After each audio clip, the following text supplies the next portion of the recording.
What is going on, everyone? My name's Boit, and I'm back with some more Age of Mythology. The Titans action spawning in the bottom of the map in the purple color, playing as Loki. His name is Sparks. His partners today in the blue color, playing as Odin. His name is Platinum. And finally, rounding out the team in the sky blue color, playing as Uranus. His name is Zokyo. Together, they make Team GDM. Their opponents today in the red color, playing as Uranus. His name is Tudison. In the green color, playing as Loki. His name is Ninjo. And in the yellow color, playing as Odin. His name is Mateo. And together, they make the Team CUD. Thank you so much for the 15 months, Bennett.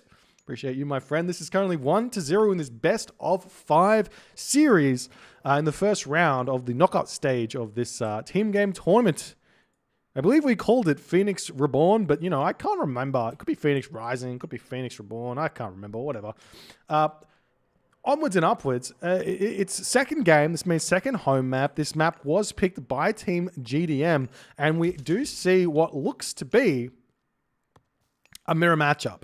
However, well, both the Lokis get the pocket spawn, so that's perfect for the Loki players.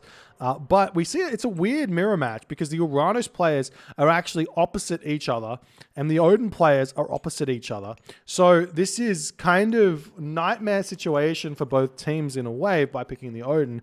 By picking the Uranus. The Uranus players do not want to be next to the Odin because oftentimes they're going to be the ones getting doubled. So this is, if I was to think about how this game is going to go from the very beginning, I would assume that the Loki player's best bet here is going to be to help the Odin player double the Uranus here, while this Loki is going to be wanting to double this Uranus here. Both the Uranus players should technically be cleared off this map in about 10 minutes, and then it just becomes a 2v2.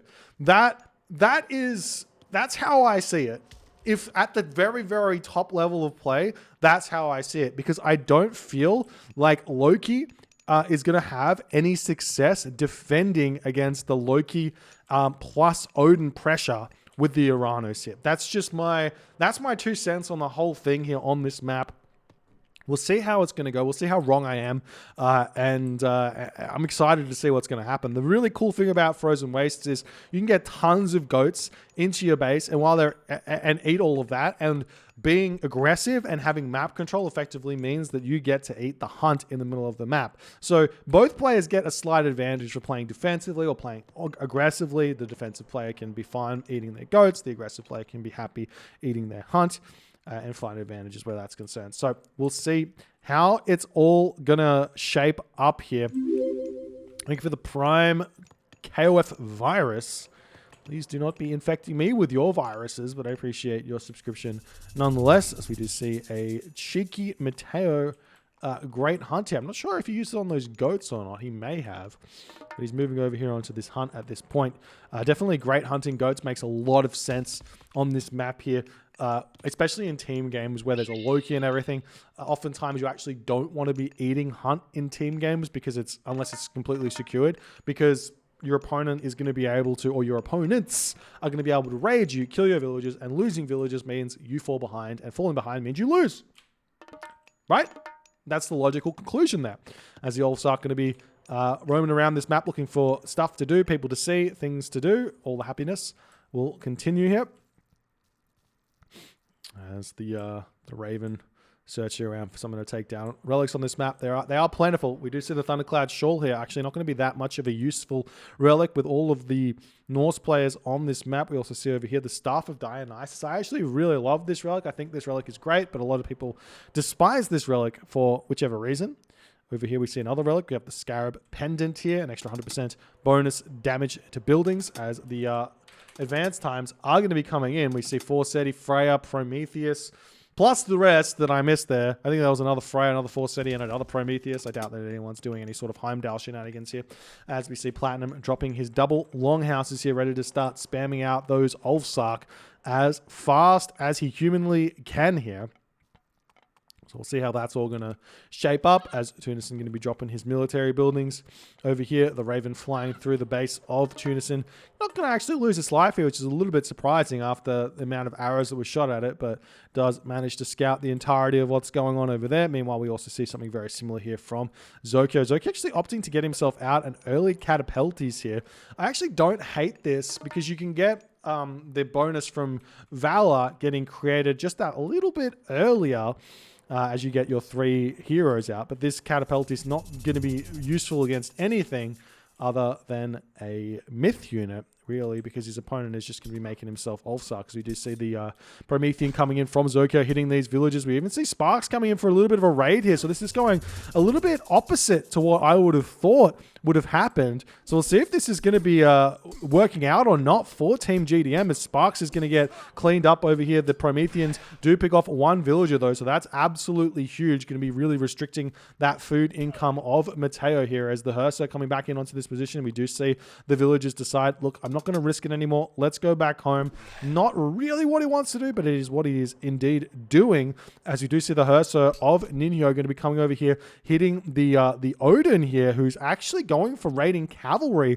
Funnily enough, I'm surprised to see that, but he is on the back foot, and this game is completely flipped on its head, where I thought the Atlantean players were the ones who are going to get targeted down first, but it seems like the Odin players are going to be receiving their double here, as Platinum is going to be retreating back to his home base. Both players going for the crazy doubles here onto their opponents. We are going to be seeing a little bit of help coming through by Sparks, as Platinum really does not want to be dealing with this one. He is taking this fight a little bit too hard here. Needs to pull back and not throw away his units to a double this early. He's trying to pick off these Hersa as best as he can, getting very low on HP, 8 HP and 44 HP, but they do have themselves Hall of Thanes already, as they're going to be retreating back home. No problems there.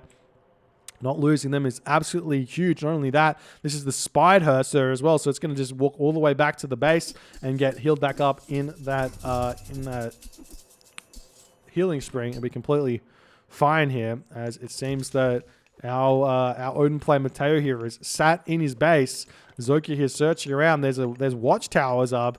Mateo playing incredibly defensively here. This is 1 gold mine frozen wastes as well, so this is going to be very, very risky. There is a beautiful gold mine here, though, for Mateo, as this tower is here. Another wall or tower over here can be a big help, as we see the Olsarks coming through trying to take these units out. Meanwhile, over on this position, the Hersa retreating back in, as Tunison and Ninho pushing in onto this position. They've got the Einhia here. We'll see if that's going to be much of a help here, as the villagers drop back onto those berry bushes there, eating their herdables on that position there, as the Einhia is going to get picked off here as well. As looks like Ninho, he's got not a whole lot more he can do here. You just see a weird forest fire coming down, which does look like it picked off 2 villagers there. That's absolutely huge. Potentially a forest fire shockwave shenanigans happened there that I missed. That's just going to happen. That's just how things work here in these team games. Too much chaos. As the house is going to get put up here by Platinum. All the good stuff here. And the Tunison army retreats away, or moving away, looking for some raids, potentially hitting the golds here, or the secondary golds here of the Loki player is going to be really, really good. Now, generally speaking, cheeky little ghost building here by Sparks. We'll see how that's going to work, as he's actually forced Tunison to turn around and take a little bit of a fight here.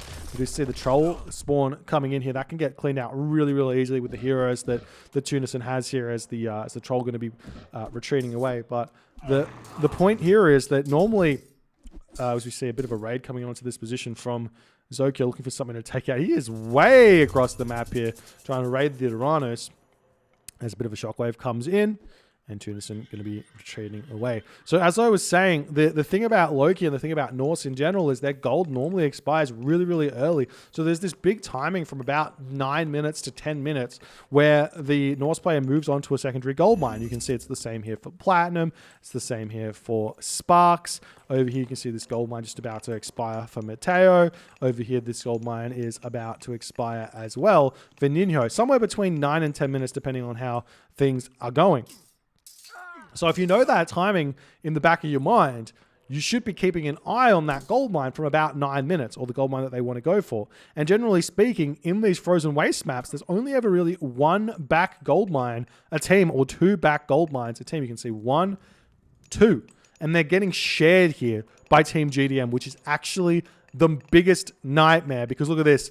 Tunison knows. He absolutely knows. He's pushing in. He's going to be looking for this gold mine, looking for these raids. He is getting chased around quite heavily here as Ninho is kind of not doing a whole... Well, he is actually going for the big double now onto Zokyo's basic, going after this citizen over here. Going to be cleaning that one up as the Prometheans pushing out here. We are going to be seeing those Prometheans getting taken down. The Einhjar spawn going to come in here and help out a ton as the Prometheans here. They're not going to be able to defend this at all, as we are seeing the citizens now having to move on to a second gold mine over here. We do see a handful of Hersa for Sparks on this position that have dealt with a little something here, as it looks like the Hersa retreat away. The Einhjar spawn will likely go down here, so a little bit of free favor over there for Ninho for Sparks there, as Ninho retreats away.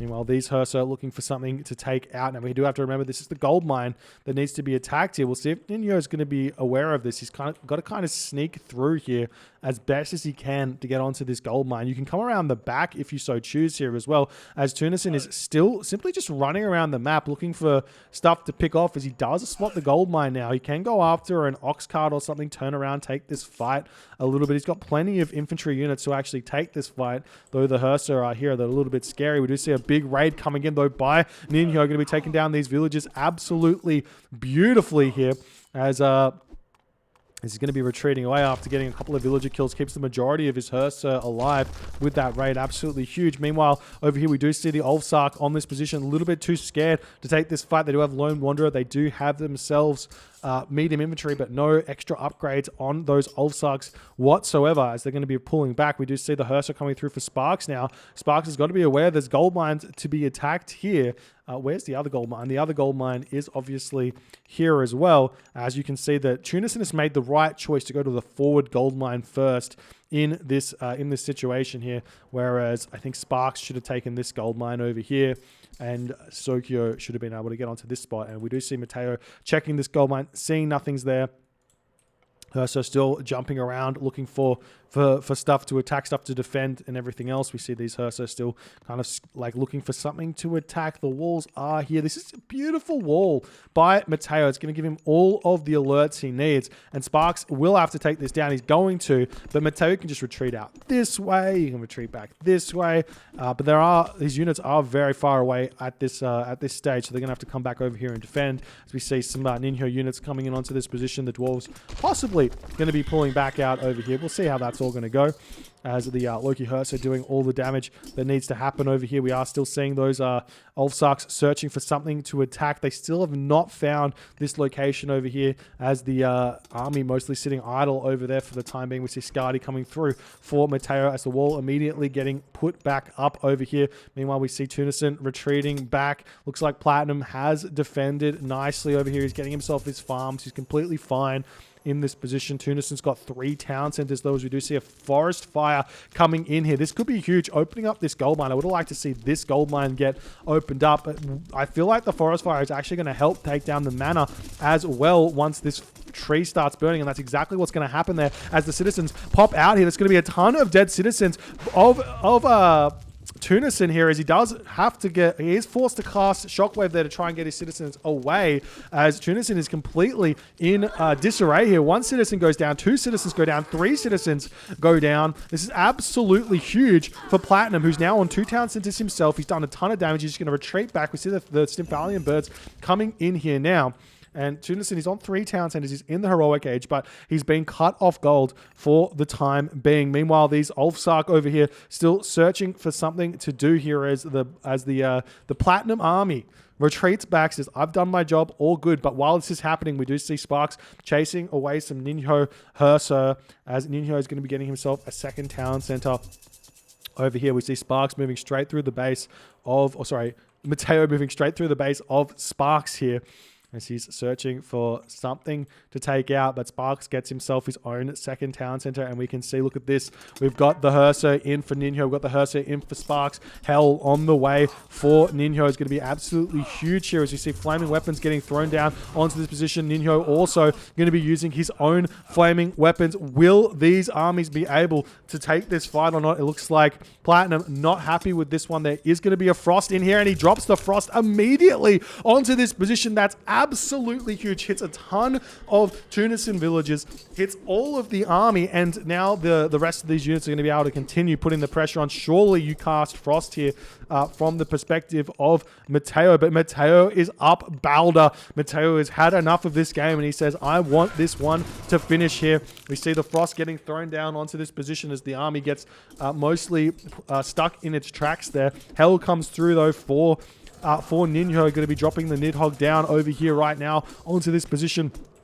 Going to be attacking these units from afar. Now the crush damage, or not the crush, the splash damage that can happen from the Nidhogg actually hits every single one of those units. So every time he attacks, the majority of units there will be taking 1 damage per second, which is actually quite a lot while they're under frost. So you can get a ton of damage done there as Mateo moving around doing everything he needs to. But Mateo, he's going to have this Ragnarok coming. It doesn't look to me that he started any trade, which is a big mistake. He definitely needs to start some trade if he wants to click Ragnarok straight away.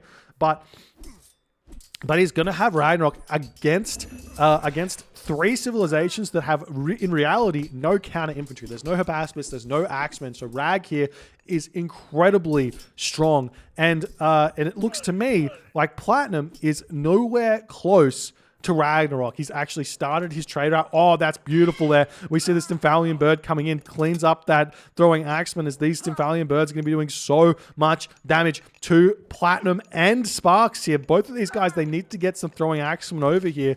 One throwing axeman is not enough to kill off a Stymphalian bird, though it does a ton of damage. As we see the Ulfsarks coming in here, cleaning up what looked to be a palace or a temple there. As Mateo retreats back, we see the Herso coming in onto this position with the Nidhogg, still trying to put some good pressure on. We see the medium, heavy Mermillo in here as well. No upgrades though, as we see Helios on the way now for Tunis. It's super early Helios considering the damage that he has suffered in this game, as Sparks is going to be retreating away here. As the Ulfsarks coming back in onto this position here by Mateo, still going to continue to put pressure on trying to take this out. We still don't see like heavy infantry here for Mateo. Would be really, really good. Meanwhile, the Fire Giant getting pushed back by a couple of hero units. There's some more units coming in over here. We see this Stymphalian bird is still taking out units of villagers on this position. As finally the throwing axemen come through here. Big mistake by Team GDM to not put a Hellfort up on that position there, as the Herso for Sparks trying to fight this one off as best as they can. We do see that the throwing axemen trying to deal with the Nidhogg, but you've got to Alt-X your throwing axemen. You have to go into spread formation, otherwise the splash damage does so much damage there. Now the throwing axemen did manage to half HP the Nidhogg, but it just did so much damage, as these Mermillo, they've got even more upgrades. We've got the Heart of the Titans come on. That's not actually that's not upgrades. That's just the hero Mermillo. Never mind. But the unit's still pushing in. We see this Nidhogg now dropping down close to 300 HP, almost getting picked off. We'll see where that one's going to be going in the near future as Tunison retreats back. And the question is going to be, when is Mateo going to click the trigger here? Ninho coming in, going to be pushing those Caraballister back. There's a mountain giant here that could easily help take down that town center, as Helios just about to hit for Tunison. Where is he going to go is the big question. Obviously, this location is going to be absolutely brutal here, but he doesn't even need to teleport there, as the Stymphalian bird comes in, going to start taking these ox carts down. There's 3 ox carts for 1 Norse player, his Sparks, it seems, and 2 ox carts for Platinum here in an attempt to hold this gold mine as best as they can, as the Stymphalian birds are getting taken down ever so slowly. Big shockwave getting dropped down onto those throwing axemen there, as they're all getting pushed back, and it looks to me as if CUD is pulling ahead. But we do see the Nidhogg coming in by Sparks. There's plenty of archers in here, though, for Platinum, or throwing axemen for Platinum here to finish off this Nidhogg. So this Nidhogg's going to do a ton of damage here for Sparks to hold on to this position, as it looks like GDM is held here for the time being, but tons of dead villagers. We do have some good ox carts getting built, but we've seen, look at this, Ninho's pushing forward with the Hillfort, trying to secure more gold mines over here. We've seen Ninho pushing pushing temples down onto this position. This town center has gone the wayside of Mateo. Just barely gets denied there as Mateo comes in with the remainder of his units, but not able to finish that one off there, as it looks like Mateo's fire giant here needs to get some work done if he wants to continue winning this location. But it looks like this is going to go the wayside of Team GDM, as they've held both locations just a little bit, but the damage has been done here, ladies and gentlemen, as Platinum searching over here, looking to take down this hill fort with only throwing action. We see the Nidhogg does end up falling here, as Tunison can start spamming out Heka Gigantes and see what he's going to be able to take out. With a vortex, he can hit this location, he can hit this location, he can hit this location, he can even hit this location, he can vortex over here if he wants. Definitely putting the pressure onto these gold mines is going to do the most damage here, but it looks to me like Ninjo and Mateo have got their hearts set on destroying Zokyo, whose gold has expired here. Zokyo's got no gold remaining, or no gold miners remaining in this game. Has he started a trade route is the big question, and to me it looks like the answer is no. There is no gold here for Zokyo, as he is effectively gold starved. He is trying to move over onto this position. His villagers get pushed back by 3 Valkyrie here. Is it Valkyrie? 3 Valkyrie? I'm not sure. But they push those villagers back. Still no gold for Zokyo, in a very, very tough position. We see the back temple coming in. Does Ninjo have Rampage is the big question. Rampage, for those playing at home, is the technology which makes myth units train instantly. It looks like he doesn't have it, but he's just going to make the fire giant normally, nonetheless, from that back temple there. Rampage, temple side builds by Loki is some of the most annoying, most tough to stop thing ever, because you only need 1 temple and then you can build like 3 mountain giants and kill off a location there. As we see, Ragnarok decides to be clicked here by Mateo, and immediately Platinum decides it's game over. Team GDM has no gold remaining. Team CUD too strong here in this game, claiming 2 games in this best of 5. Currently, that means they're on game point, able to take the game off of GDM's home map. We're going to game number 3, which was a predetermined map. Find out more in the next game. If you guys enjoyed this game, we will take a quick look at the differences here in these teams' resources. You can see the population is relatively in favor of GDM the whole game, but the resources also very, very close. So really, all this game comes down to has to be military unit losses for the most part, and strategic and decision making essentially with that army movement in order to get those advantages where they came through. So really well played here by Team CUD. If you guys enjoyed this game, please consider hitting the follow on the Twitch. If you're on the YouTube, hit that subscribe button, and I'll see you guys in the next game.